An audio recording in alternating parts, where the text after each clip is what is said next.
Dear colleagues, we resume our work. It's my pleasure to invite Colonel Lysenko, spokesperson of the presidential administration on ATO issues.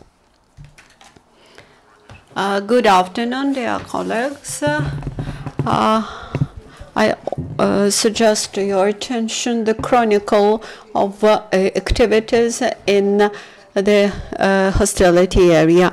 The only one hotspot yesterday in around Lugansk was Krymsky village, which is to the north from Bakhmut highway. There were several enemy's provocations. In particular, snipers opened fire, and they fired our positions from the southern direction. Around Donetsk, during the day yesterday, the enemy 3 times opened fire from small arms on the front position of the Ukrainian forces near Rasadka and Lugansk villages. This is near Svetlodarsk. To make use of the landscape, the militants approached us positions, and after short-time fire, they retreat. Near Gorlevka, Dzerzhinsky, Yasenvata, Avdiivka, and Donetsk airport, the situation remained calm yesterday. In Mariamka, the militants opened fire upon Ukrainian servicemen from small arms and grenade launchers. The heavy machinery wasn't used. Near Mariupol yesterday in the morning, the enemies made several shooting from the mortar near Chermalik. The fire was opened from the opposite side of Pavlopol water pool. One more provocation of the enemies happened to the south near Gnutovo village. During the last 24 hours, in result of the combat actions, no casualties happened among Ukrainian servicemen, and 2 Ukrainian servicemen were wounded. Despite the ceasefire, the strengthening of the of our defense positions continues. The engineers continues to develop new designs of the protecting facilities.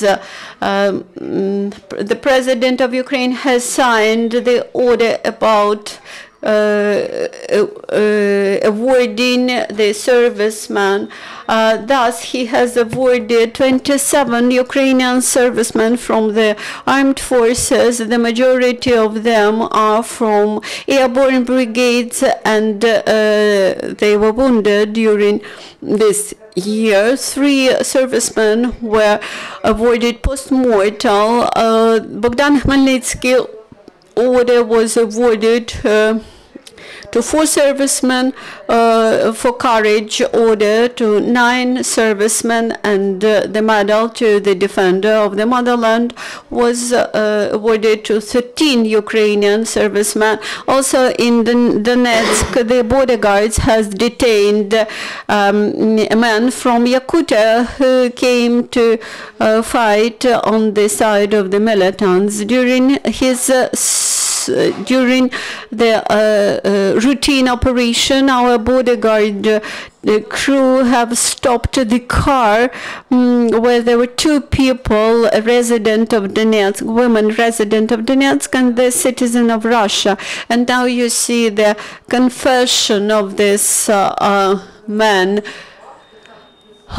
When I arrived to the pre-border area, I was sent to the occupied territory, where I filled in a special printed form. Then I was sent to Donetsk, where I was given a uniform and sent to Yasenovata.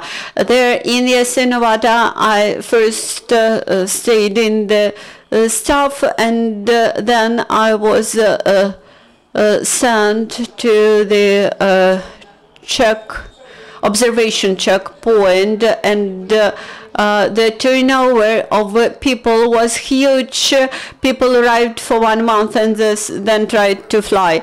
The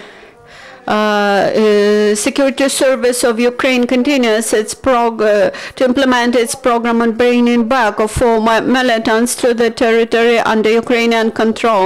Having been disillusioned in their ideas and in the leadership of the so-called DNR, one of the members of band formation decided to surrender to Ukrainian servicemen, and here you see his confession about the life in the occupied territories. This is just a service to protect interests. Of course, we have certain drinking and narcotics abuse. We have fighting between militants, so I decided to leave that service and started my civil life. Nothing changed. In the DPR we usually have a lot of fighting, a lot of sharing of certain possessions, and in many cases the people that were involved in military actions coming back to civil life, they became slaves actually to the leaders, so-called leaders of DPR. I would like to appeal to my people who know me, my friends. Let's think it over and start changing the image of enemy, and it shouldn't last longer. Ukrainian special forces cut the channels of militants' funding. The Donetsk multi-staged mechanism was developed for getting money into banks, money that have been sent by Russian Federation, and in June-July 2015, Russian companies transferred over 100 million hryvnia to some persons on Ukrainian territory. After that, the part of that funds were planned to import to occupied territories, and the other to finance the activity of sabotage groups. Mykolaiv school children sent gifts to the servicemen, Ukrainian servicemen of the ATO, and the action that activity lasted 10 days. Children and their parents have sent 150 parcels with all the necessary means, foodstuffs and hygiene items to our servicemen. Ukrainian artists organized in Dnipropetrovsk military hospital for a concert, and this started with the concert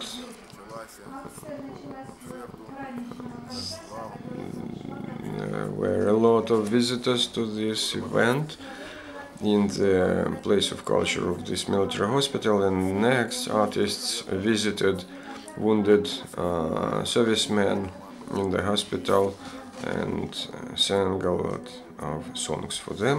After that, there was a soccer game between the artists and Dnipropetrovsk hospital.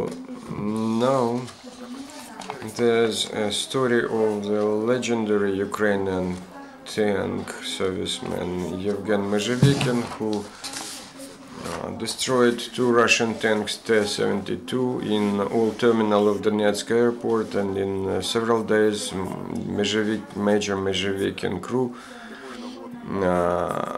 destroyed 1 more adversary tank. Then the information appeared that there was another 1 tank and Yevgen started to the indicated site, and there were 3 T-72 tanks waiting for them there. Nevertheless, they won the game. They hit this adversary tank, and all the other tanks, they retreated. Major Yevgen Mezhevikin has been awarded by Bogdan Khmelnytsky 3rd and 2nd grade orders, as well as the honorary sign of the General Headquarters Slava и Chest sign. Today this serviceman, this officer, is a student of the National University of Defense of Ukraine, and all the country have watched his image in airport documentary there was devoted to Ukrainian cyborgs. And that's it from me. If any questions, please do not hesitate. Thank you, Colonel. Questions. Alina Boychenko, 120 channel Ukraine. There's an information in mass media that the groups of sabotage reconnaissance group of militants, they have the reconnaissance actions not far from the front line. They use the silent regime, and they understand that Ukrainian servicemen do not shoot first.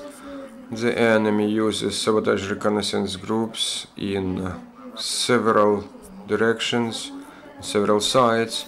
First of all, in order to understand our positions, to understand how many people serves the structure of our regiments, but all of them groups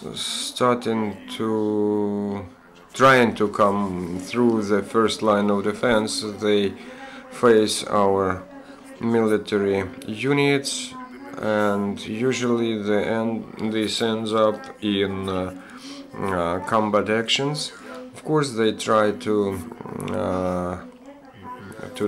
impose booby mines there, and of course some of our people they hit those boobies, but it's very few cases of that. Sergey Barn, 5th channel.